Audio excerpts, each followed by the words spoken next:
Olá, sejam bem-vindos a mais uma análise aprofundada aqui conosco.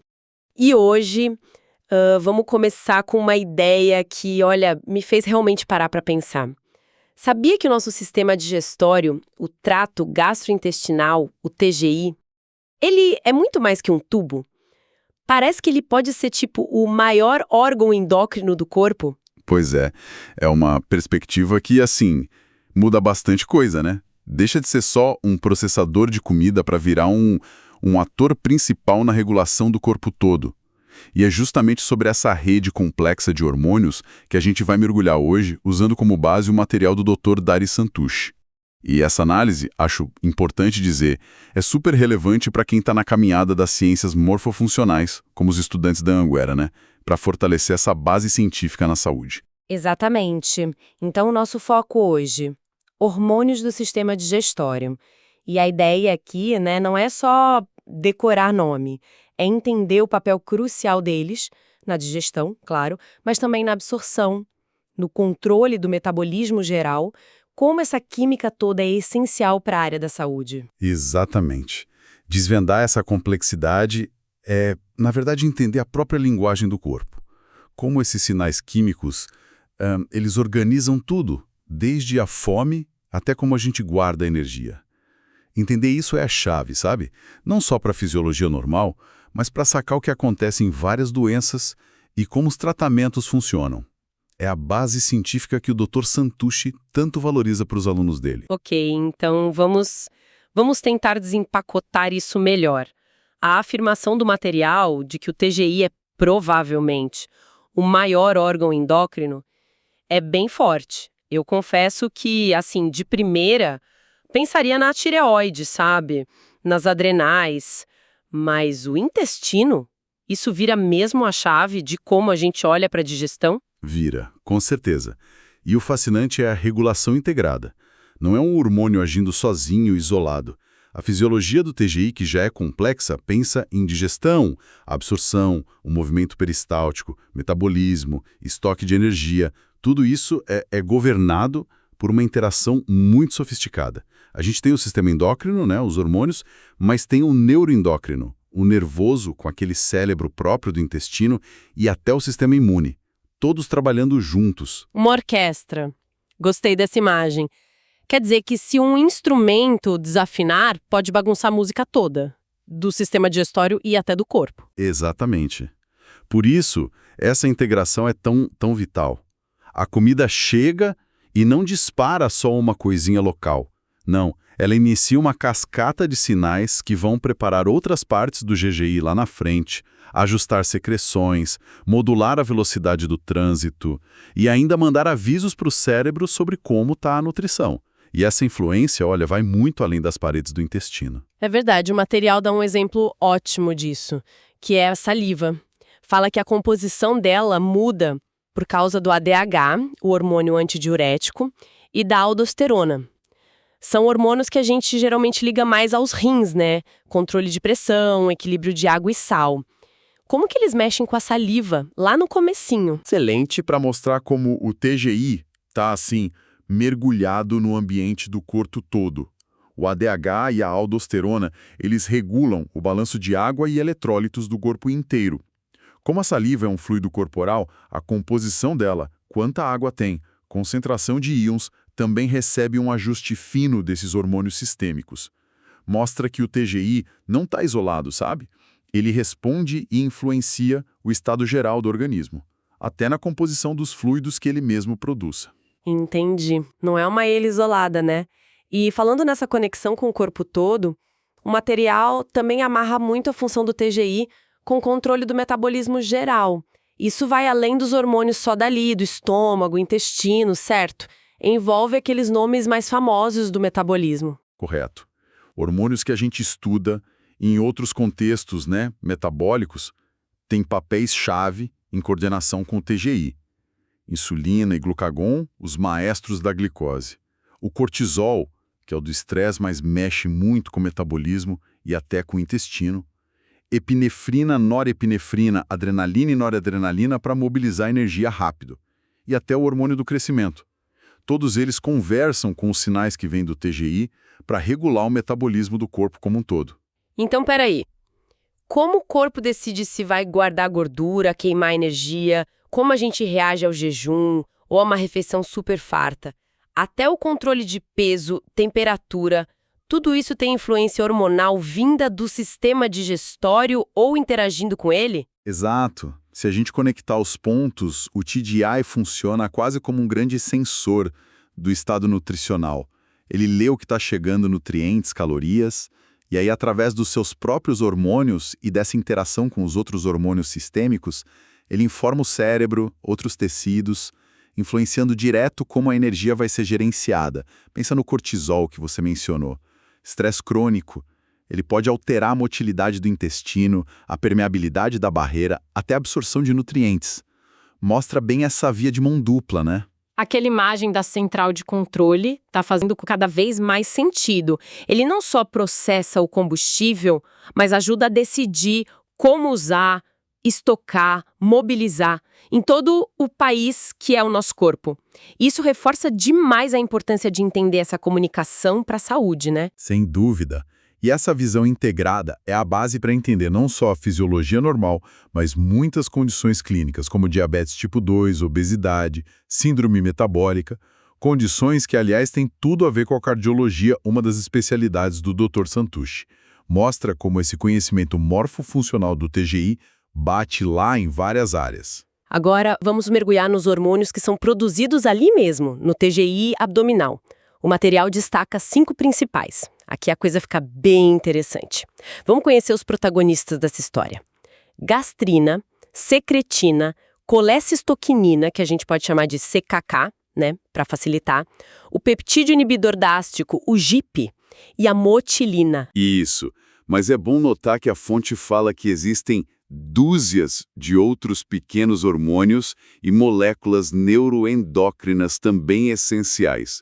Ou seja, a coisa é ainda mais fina, mais complexa do que só esses 5. Mas eles são, digamos, os pilares na regulação das funções principais ali, do estômago, intestino, pâncreas, vesícula. E o que eles têm em comum? Tem um jeito geral de agir ou cada um é totalmente diferente? Tem um padrão importante sim. Como o Dr. Santucci aponta, eles entram em mecanismos de feedback. Isso é crucial. Quer dizer, a presença de comida ou uma mudança ali no ambiente, tipo o pH ácido chegando no intestino, dispara a liberação do hormônio. Aí esse hormônio age para corrigir ou adaptar a situação, tipo mandar liberar suco pancreático com bicarbonato. Quando a situação normaliza, o pH sobe, aí a liberação do hormônio diminui. É um controle elegante, sabe? Autorregulado.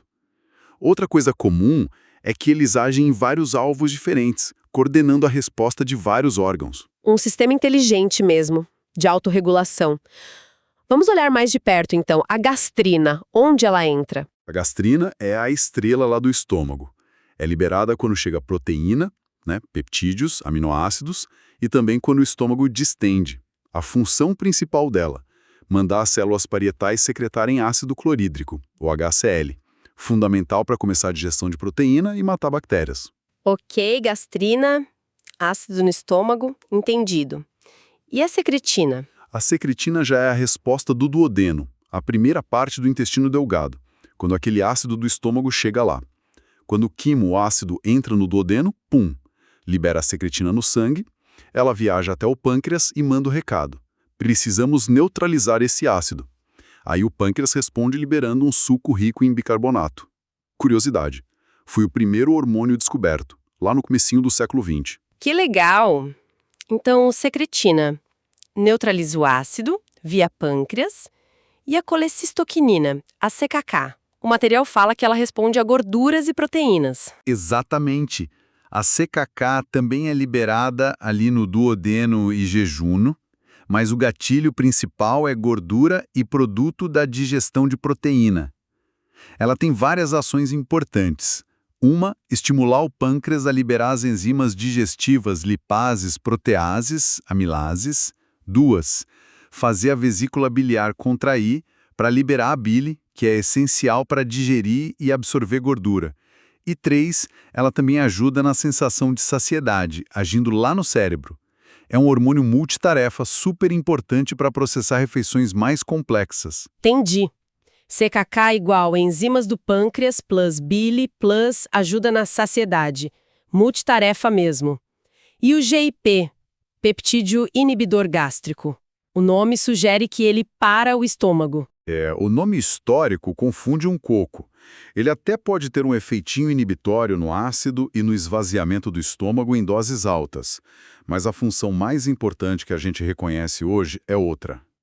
O GIP, que também chamam de peptídeo insulinotrópico glicose dependente, olha o nome, é liberado no intestino delgado quando chega principalmente glicose e gordura. A grande função dele é agir nas células beta do pâncreas, estimulando a liberar insulina de forma antecipada, ou seja, antes que a glicose seja toda absorvida e suba muito no sangue. Ele faz parte do que a gente chama de efeito incretina, que dá um gás na resposta de insulina depois de comer. Ah, então o GIP liga a chegada da comida no intestino direto com a liberação de insulina. Isso é muito relevante para o controle da glicemia.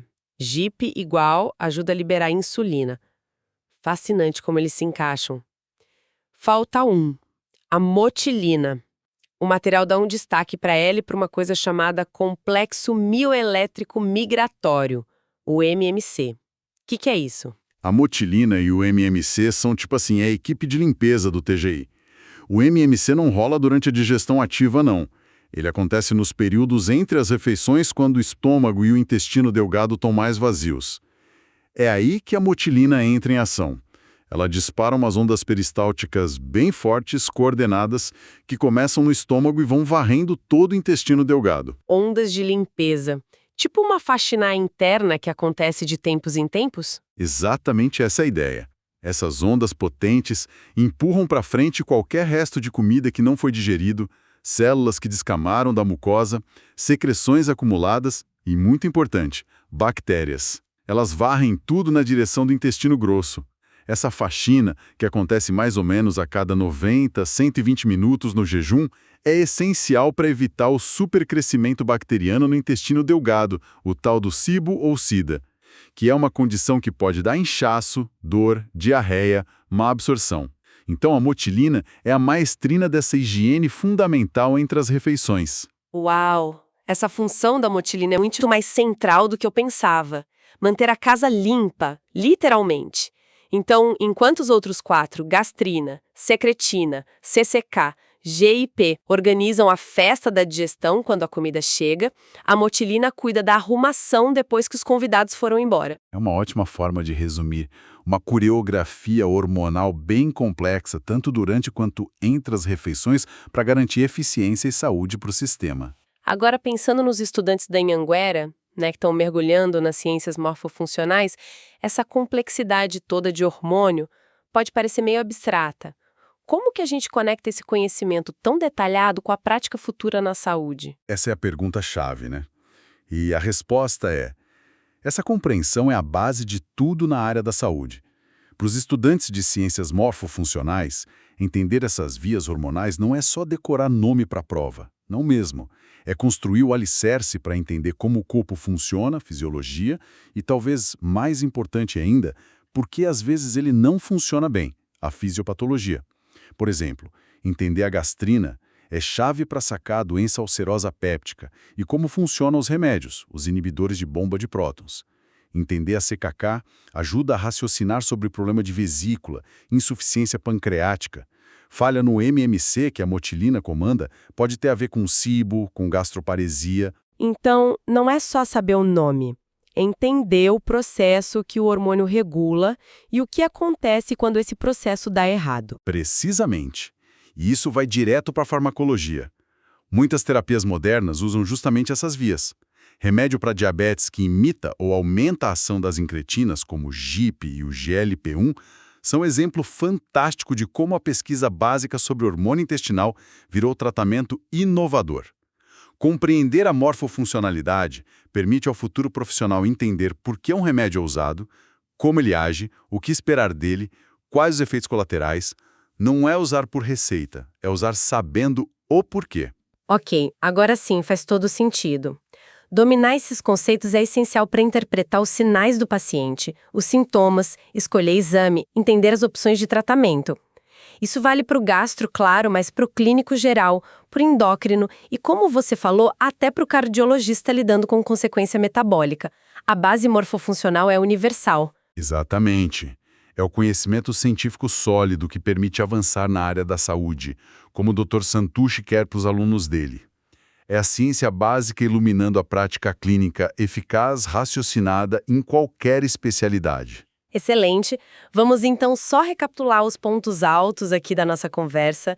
Começamos com aquela ideia forte, né? O TGI como talvez o maior órgão endócrino do corpo, uma central de regulação. Vimos que essa regulação é super integrada, com vários sistemas endócrino, nervoso, imune, e que não afeta só a digestão local, mas o metabolismo energético e o equilíbrio do corpo todo. Aí exploramos os 5 hormônios principais que o material destaca: gastrina para o ácido, secretina para neutralizar, CKK, enzimas e bile, GP para ajudar na insulina e a motilina para a limpeza.